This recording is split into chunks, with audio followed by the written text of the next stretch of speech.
On August 27, 1883, the island of Krakatoa produced the loudest sound in recorded human history, a volcanic eruption so violent it was heard 3,000 miles away in Australia, so powerful it ruptured the eardrums of sailors 40 miles distant, so catastrophic it killed 36,000 people in a matter of hours and plunged the entire planet into darkness. But here's what history forgot. Krakatoa had done this before, and buried in the geological record lies evidence of an even older eruption, one that may have collapsed an entire Bronze Age civilization and been remembered for millennia as the day the gods destroyed the world. The 1883 eruption began with minor earthquakes, tremors the local population had felt before. Then, steam vents opened on the volcanic island, nothing alarming. Krakatoa had been quiet for 200 years, and the warnings seemed minor. Ships even sailed close to watch the spectacle, tourists treating it like entertainment. Then the mountain exploded with the force of 200 megatons, 13,000 times the power of the Hiroshima bomb. The explosion was so massive it created a shockwave that circled the Earth 7 times. The sound traveled across 1/13 of the planet's surface. Ash climbed 50 miles into the stratosphere. But the explosion itself wasn't what killed 36,000 people. It was what came after. The eruption triggered a tsunami, with waves reaching 120 feet high, obliterating 165 coastal villages in Java and Sumatra. Entire communities vanished in minutes. Ships were carried miles inland. A Dutch warship was lifted over a hill and deposited in a forest. Survivors described the sea retreating, then returning as a vertical wall of water that consumed everything. But the eruption's effects reached far beyond Indonesia.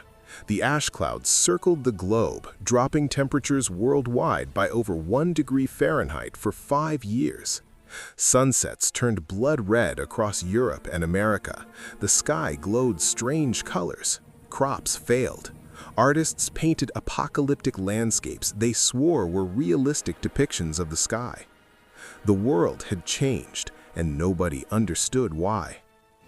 Now, travel back 3,600 years to the Greek island of Thera, modern-day Santorini. In 1628 BC, the Minoan civilization dominated the Mediterranean, a sophisticated Bronze Age culture with palaces, art, writing, and trade networks spanning continents.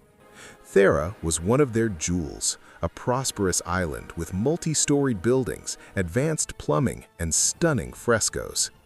Then, the volcano beneath it erupted with 4 times the power of Krakatoa. The explosion was cataclysmic. It ejected 14 cubic miles of rock into the atmosphere. It generated tsunamis that slammed into Crete 70 miles away, with waves potentially exceeding 300 feet. It buried Thera under hundreds of feet of ash, preserving the cities like Pompeii.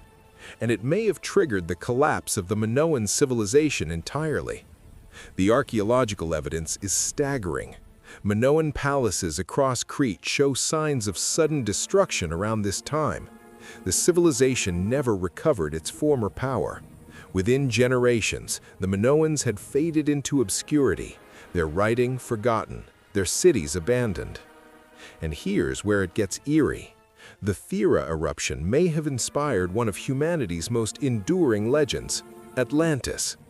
Plato described Atlantis as an advanced island civilization destroyed in a single day and night by earthquakes and floods, sinking beneath the waves.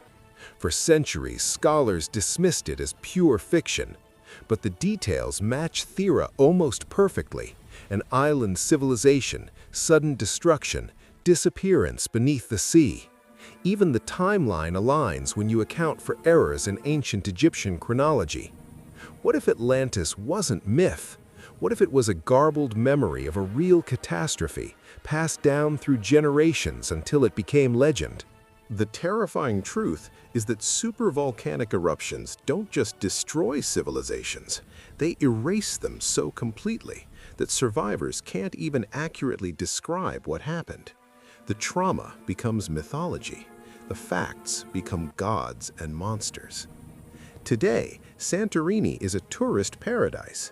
Millions visit annually to watch sunsets over the flooded caldera, never realizing they're standing inside the wound left by one of history's greatest disasters. The volcano isn't dead, it's dormant. It could erupt again. And Santorini isn't alone. Yellowstone, Campi Flegrei in Italy, Mount Vesuvius, all active supervolcanic systems sitting beneath or near modern population centers. We've built our world on top of geological time bombs, trusting that what happened before won't happen again in our lifetimes. But Krakatoa taught us otherwise. The warning signs were there, the earthquakes, the steam vents. People ignored them because the mountain had been quiet for 2 centuries. They assumed safety from silence. The Earth doesn't operate on human timescales. A volcano quiet for 200 years is merely taking a breath. One quiet for 3,000 years is still very much alive. Somewhere beneath the Mediterranean, pressure builds in the magma chamber under Santorini. Somewhere in Indonesia, Krakatoa's child volcano, Anak Krakatau, continues growing, rebuilding what the 1883 eruption destroyed. And when they erupt again, as they inevitably will, we'll remember what the ancients knew, that the earth beneath our feet is not solid ground, but a thin crust floating on liquid fire. The question isn't whether these volcanoes will erupt again. The question is whether future generations will remember us accurately, or whether our destruction will become their mythology, another lost civilization, another Atlantis, another cautionary tale about hubris and fire and the gods who lived in mountains.